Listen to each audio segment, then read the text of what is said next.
Working as a Western medicine trained physician for the last 7 years as an attending in both the private practice sector as well as an employee within a health system, I unfortunately came to realize that our health system is fractured. As a society, we are sick. We are dealing with more autoimmune diseases, inflammatory disorders, anxiety, depression, PTSD, heart disease, diabetes, obesity, insomnia, and chronic pain than ever before in history.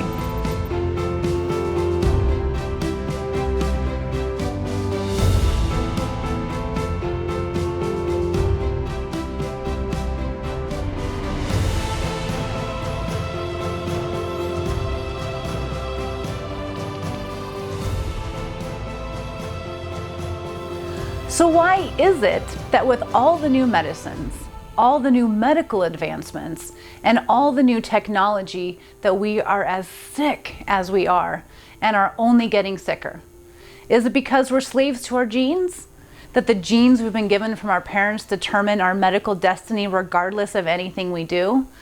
Quite simply, the answer is no.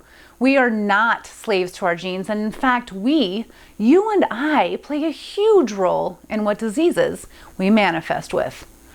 With over 3,000 potential expressions within each gene, there are multiple possibilities of what our health could look like. So what is the biggest influencer of your genes? Well, you.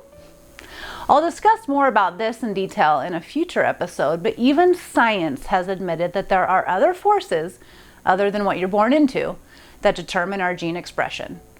Unfortunately, traditional medicine not only treats disease as if our genes do in fact dictate our medical destination, but it has also forgotten a very important piece of information: that we as humans are composed of physical matter, which operates within the laws of Newtonian physics, and force energy, a vibrational frequency which operates within the laws of quantum physics. To understand this better, we first need to look at what makes up an atom, the smallest constituent unit of anything solid, liquid, plasma, or gas. In other words, atoms are what make up everything in our universe. And if one were able to visualize an atom with the naked eye, they would see subatomic particles in a constant, energetic, and vibratory state moving close to the speed of light. And the rules that govern these particles defy the laws of conventional Newtonian physics. They consist of both matter particles and what we call force particles, and are the building blocks for everything that exists in the universe. One such example includes the photon, which is the quantum of the electromagnetic field. It includes all electromagnetic radiation, such as light and radio waves, and is the electromagnetic force carrier. Photons are massless, and they always move at the speed of light in a vacuum. So think about what occurs when the rhythm on the cardiac monitor goes flat. The electrical conduction of the heart has stopped. No electrical impulse, no beating heart, and no blood flow. And you all know the rest of the story. So what do? Well, we shock them with energy. We perform CPR. We are trying to stimulate their heart to start beating again, which by extension re-energizes their energy circuit to kick into gear. And we use the knowledge that we are energetic beings for important measurements such as EKGs or EEGs. But as a medical community, we have not yet embraced the mere fact that we are this current of energy that flows in and around our bodies. It has a vibration, and as with anything that flows, one can find blockages or imbalances when their body is not in harmony or when disease is present. And when we interact with this vibratory energy that flows within us, we also impact our overall health, either positively or negatively. Think about it as ripples in a pool of water that, depending on their own vibration, will interact with each intercepting wave as either constructive or destructive. They will either augment or cancel each other out. Another example is how a tuning fork, which when made to match the exact frequency of a glass of stemware, will shatter the stemware. So how is this? because the stemware is made up of matter with a specific frequency or vibration, shall we say. And when the tuning fork matches this exact frequency, it interferes in a constructive way. Looking at the picture of the waves, two matched frequencies amplify the frequency. And what happens when the frequency doubles? It changes the actual structure of the stemware, not allowing it to continue to hold its shape, and the stemware shatters. Meaning that in order for the stemware to be, well, stemware, it needs its exact frequency plus matter. So when one of these variable changes, the shape can no longer hold its shape. And remember I mentioned that we use EEG and EKG machines to measure our heart and brain rhythms? Well, what I didn't mention is that we also have a machine called a magnetoencephalograph that can read these same electrical variations, but without being connected to you. No attachments with wires, electrodes, nothing. So how does the device read your electrical current? Well, it senses the magnetic fields produced by the electrical field that is you, around you, as it oscillates away from you. And what we're finding now is that when we interact with this field in a positive way, either with various tuning devices, meditation, nutritious foods, active and vibrant water, exercise, and other energy affecting devices, we positively affect the field itself, helping to harmonize the body for both health and vitality.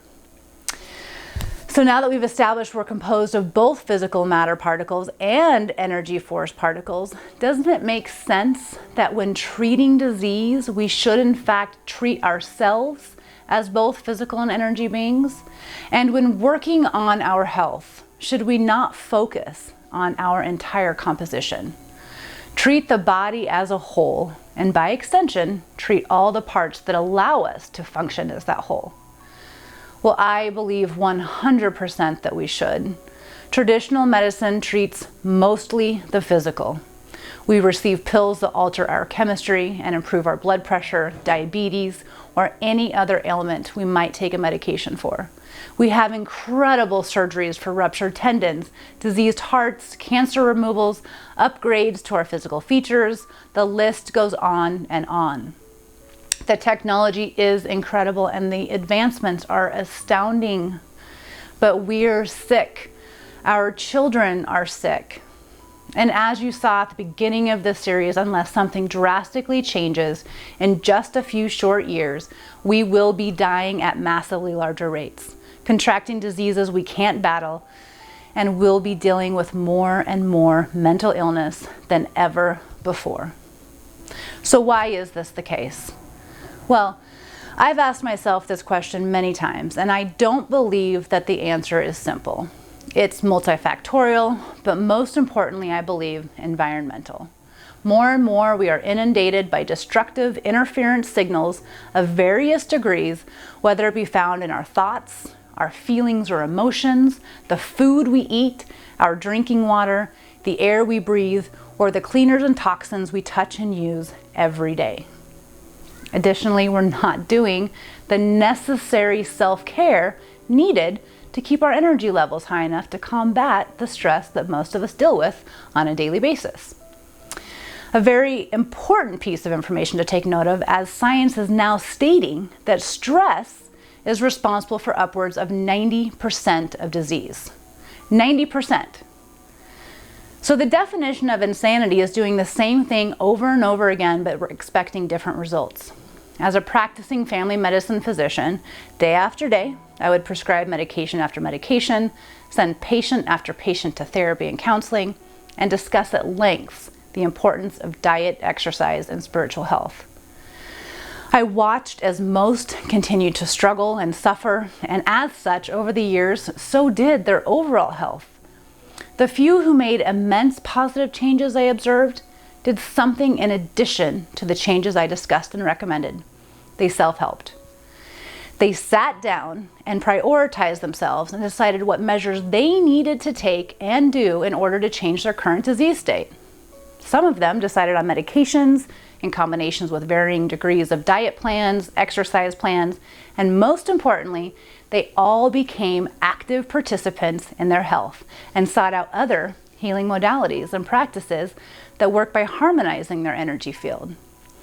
And what these patients found is not only did their physical health start to improve, but so did their attitudes and behaviors. They not only saw the world in a different way, but suddenly their world started to change for the better.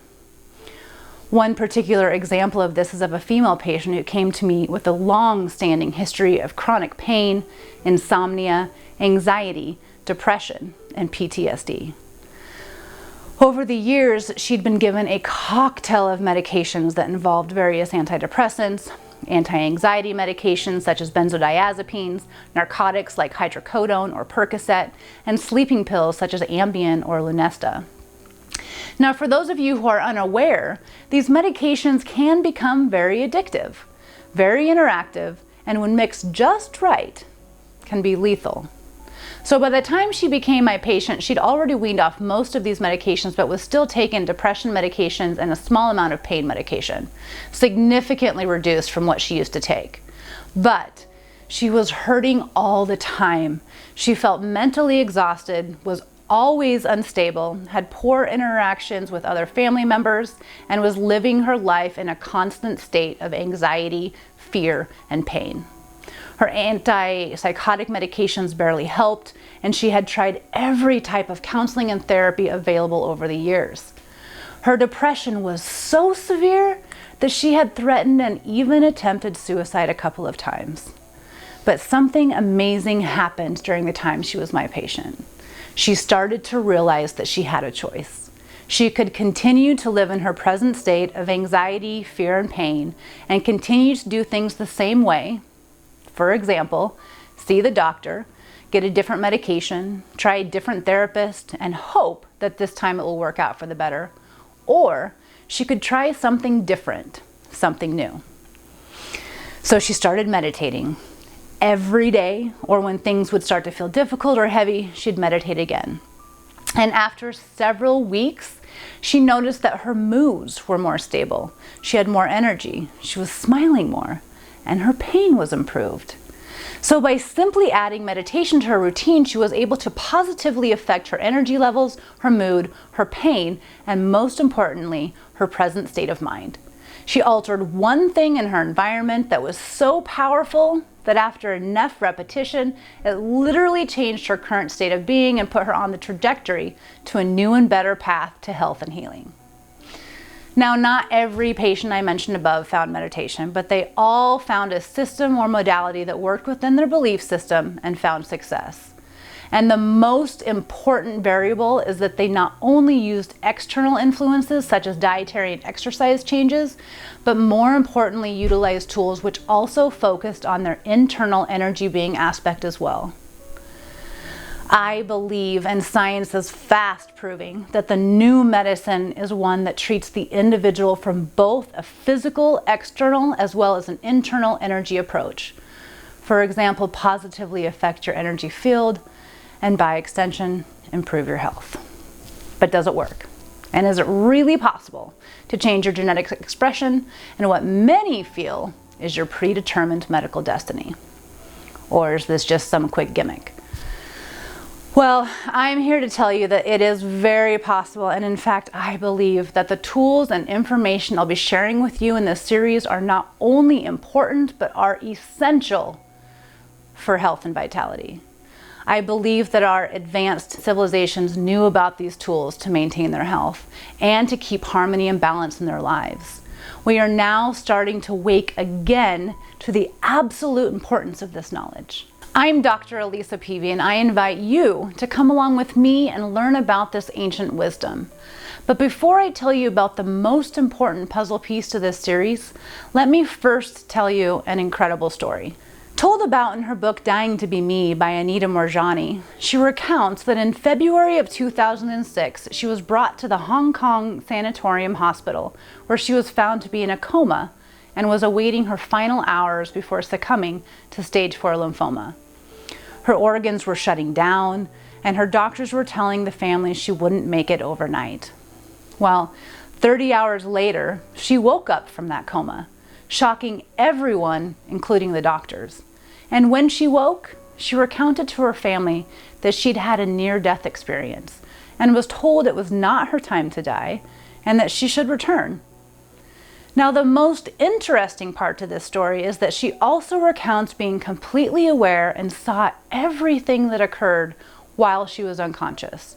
She was able to relate specifics about her brother, what he was doing, and his reaction to the news of her condition, all while he was in an entirely different country from where she was hospitalized. She was able to tell the doctor what he was doing in several rooms down, specifics to what he said or discussed, and particular actions that he took. But most importantly, she related having spent time with loved ones who had already passed, in addition to many other incredible experiences. But what she remembers and discusses the most is that the feeling of love she experienced during her near-death experience was so deep and so powerful that the frequency and vibration of the continual love she felt in her present state healed her cancer. So I ask myself, what physiological changes occurred during her near-death experience and 30 hours of coma? Well, she mentions that she knew she was healed, but just had to wait for her body to catch up to what was already healed. So how is it possible that she came out of her coma alert and responding when only 30 hours earlier her organs were shutting down and she was dying? And after 5 days in the hospital, her tennis-sized lymphatic tumors had shrunk by almost 60%. 5 to 6 weeks after being admitted to the hospital, she was finally released with a 100% clean bill of health. There was absolutely no cancer found anywhere. Now let's let that information sink in for a moment. She was 100% cancer-free after 5 to 6 weeks from end-stage lymphoma. Tennis-sized tumors on her neck, inguinal areas, and in her armpits, gone after 5 to 6 weeks. Anita even allowed her medical records to be examined for any suspicious foul play. Her doctors were all interviewed, and everything shows that this story is 100% true. So the question we ask ourselves then is, how is this possible? Is it just a divine miracle? Well, I believe that the answer lies in two simple words: quantum field. Remember when we discussed that we have this energy component that all beings are made up of? Well, what if I told you that this energy field is just a part of an even bigger field called the quantum field? An intelligent, energetic field that surrounds each of us and carries essential information about our health, and one that if we learn how to manage it, energize it, and work with it, can improve every aspect of our lives. So what is this field? Well, find out in the next episode when we dive into what this is, show scientific evidence of its existence, and explain what actually controls your genes and therefore your gene expression. I'm Dr. Elisa Peavy. Thanks for watching Quantal U.